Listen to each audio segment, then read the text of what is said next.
It seemed in 2023 that the only fight we really primarily talked about was a fight that didn't happen, which was Fury Usyk.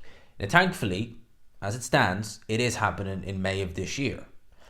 And it seems now, in 2024, the fight that we're talking about now primarily, again, is a fight that's not happening, which is obviously Canelo Alvarez versus Dave Benavidez. Now, the WBC have Benavidez named as mandatory challenger, but that's different from them ordering it. They haven't officially ordered Canelo to face Benavidez. So what that basically means is Canelo has carte blanche to do whatever he wants. He can fight whoever he chooses. He's not obliged to fight Benavidez, although Benavidez is mandatory. The WBC are not going to turn around and say, well, you have 30 days to negotiate, or you have to fight Benavidez by such and such date, or we're stripping you of that title. They're not going to do it. And I don't think they're going to do it at all, because the WBC and Canelo have a very close relationship. They've had it for probably best part of a decade now. He still is the darling of the WBC. Maybe even more, well, definitely I'd say probably more so than Tyson Fury or Deontay Wilder when he was their respective champion. Alvarez has been given favours from the WBC since the start. I mean, look at his first world title fight. It was against Matthew Hatton at 154 pounds when he never fought there, and they were very kind to him, letting him do Canelo weight and stuff like that. But then they decided, okay, we want to see a consolidation of the belts. You're WBC champion. Golovkin has 2 of those titles in 2016. After he fought Amir Khan, WBC pushed for that fight, and Canelo said, no, there's your title. I'm not a middleweight. I'm going down to 154, even though it's only a pound. And he fought Liam Smith for the WBO title. Now, after that, the WBC, it almost seemed like, they were a wounded lover. They were like, okay, we don't ever want to go through that again. So when Canelo started working with them again, they seemed even worse in terms of how, blatant sycophants they were towards Canelo. When he had that issue with the tainted beef, they're one of the first to come out and say, clearly nonsense. Clearly, I don't even think they investigated it at the time. I think Canelo did obviously give bits of his hair, but it was almost instantly they were just like, say, okay. And they've been very laxed with Canelo since then. So I don't think they're going to enforce any mandatory anytime soon. Now, Canelo Benavidez is a fight that I want to see. And I think when I look at the 168 pound division, Canelo was pretty much clear chop. You've Dave Morrell, who I have forgotten to mention. I'll apologise about that. Forgot to mention him. And you Benavidez. They're the 2 main fighters. Now, Morrell, again, very dangerous, but he doesn't bring much to the table. And again, he is one of those fighters, unfortunately, where he's going to have to fight his way into a mandatory position, unfortunately. Fighters have done it. Subran Mateus had to do that to get his crack. Well, it was a vacant title, but he had to do it because there are certain fighters who, they aren't big, but they are super dangerous. And he falls into that category. Benavidez's star is getting a lot brighter. He's had 2 reigns, I believe, as WBC champion. Both of them have been ended because of his own foolishness. And now he is the logical opponent at 168. All right. And when I look at this, I kind of see similarities to the Fury Usyk situation. Some of them anyway, in the sense the WBC are giving Canelo carte blanche to do whatever the hell he wants. And in one sense that Canelo is saying that I'm not fighting the Mexican. So Jaime Munguia is out, and Benavidez, who is Mexican-American, essentially is out. But Canelo in the past has had no problem fighting Mexicans. I mean, he fought Chavez Jr. a couple of years ago. And that was actually at a time when Canelo fought at 154, said he wasn't a middleweight, and then fought Chavez Jr. at a catch weight, I think it was at 164.5, closer to super middle.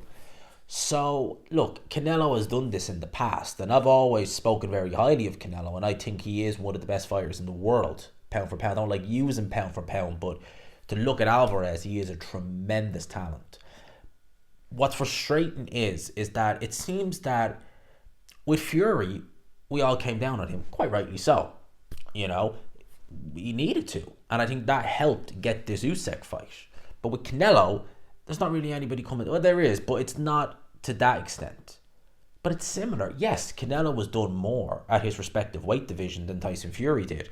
Canelo has actually cleaned out the division, for the most part anyway. As I said, Morrell, Munguia to an extent, but he's not really been there that long. And obviously Benavidez. They're still knocking around. He hasn't fought them. Whereas Fury, he fought Klitschko, Wilder 3 times. and then he fought Dylan White. That's it.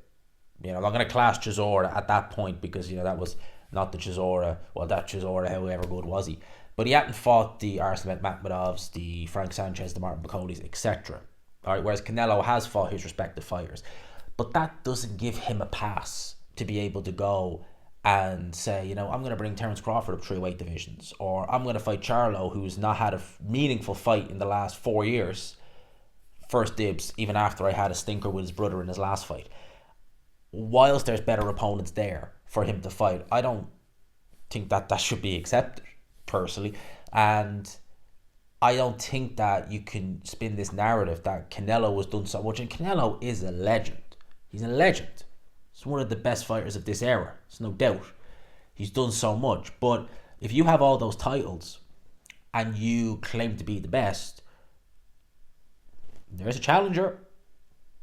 He wants to take a throne. There you go. Fight.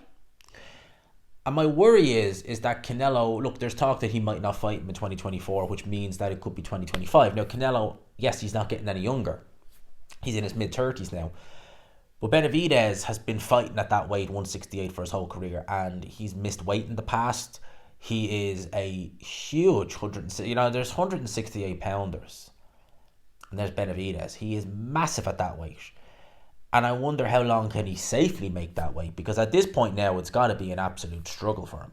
So if he's struggling to make that weight, by the time he goes in there with Canelo, if he's outgrown that weight, maybe some of that fighting ferocity is gone. Some people speculate that was what happened with Callum Smith. I don't think that. I think Callum Smith just wasn't good enough and he just kind of resigned himself. Okay, let's do a moral victory and go to 12 rounds. That's what I think happened there. The weight didn't help, but I don't think in his best day he would have beaten Canelo. And I worry might something like that happen. Whoever Canelo fights on May the 4th, chances are we're not going to be happy with it because we want to see him fight Benavidez. And I think that pressure from the fans, from the viewers, that is what needs to happen, because I think that Benavidez Canelo is one of the best fights in boxing. And as I said with Tyson Fury, if he wants to go and say fight a Charlo, or let's just say a Masvidal or someone came over to boxing and he fought Canelo or someone like that, if he wants to do that all the while he's vacated all those belts, go right ahead and do it. I've no issue with that. If you want to do these crossover fights, if you want to do these fights, I'm not saying Canelo necessarily will do it, but you know what I mean. If you want to cherry pick and stuff like that, and have a couple of easy fights, don't really have a problem with that, as long as you're not holding the division up. And Canelo is the division at 168. So Benavidez being mandatory, how long is he going to have to wait for his mandatory crack? If Canelo won't fight him this year, if Canelo already has 2 fights planned and neither are Benavidez, what's he going to do? And of course, with Benavidez, he's not obliged to fight the next best available contenders, but maybe Al Heyman is thinking, we're a bit thin on the surface for big fights. I'm putting you in with Dave Morrell. And, he's taking an L. And I don't want to, well, look, if it happens, it happens. But I want to see the best fight the best at any division. And I think that at 168, it is Canelo Benavidez. I think that they are head and shoulders above the rest of the division. Why can't they fight? Why can't they fight? I don't really see it in all honesty. I mean, there is some, as I said, Canelo has done more at 168 than Fury at heavyweight, but I don't see how one can get away with it and the other can't in the eyes of some fans, as far as I'm concerned. You have an opponent, you have a challenger, go and face him. He's mandatory. Get that mandatory out of the way. Go and face him. Go and fight your mandatory. It reminds me, obviously in 2016, Golovkin was a champion. Benavidez isn't at this minute in time, but it reminds me similar to that. In a sense of, you have your titles. Obviously, you claim to be the best. There's your challenger. Go on, let's see. And what I like about Benavidez is that he's not willing to let Canelo just sail off into the sunset. He's saying, well, if you fight Charlo, I want to fight Munguia because it means that's one less option for you to go down. I like that kind of talk from Benavidez. It shows he's keen. It shows he's serious. Maybe Canelo knows that. Maybe Canelo thinks, you know what, this guy has been waiting for me, whereas I've been looking at other guys and I don't quite fight. I like being the top guy in Mexico amongst those fans. I don't want to risk that. And I think a part of Canelo was obviously looking at 175 and seeing what happens between Beterbiev and Bivol. Maybe not necessarily taking on the winner, but seeing how stagnant the belt, or seeing how fractured the belt come. Because if you look at 175, on the surface, it's very weak. I mean, you've got to have guys at 168 chomping at the bit to go up to 175, because they are going to think, do you know what, I've got a pretty good chance of winning a title there. You know, you look at like someone like a Dan Aziz, no disrespect, a good solid European level fighter. If those belts all became fragmented, he's got a very good chance, looking at light heavyweight on the surface level, he's got a very good chance of picking up a title, as does Joshua Buatsi, as does Anthony Yarde.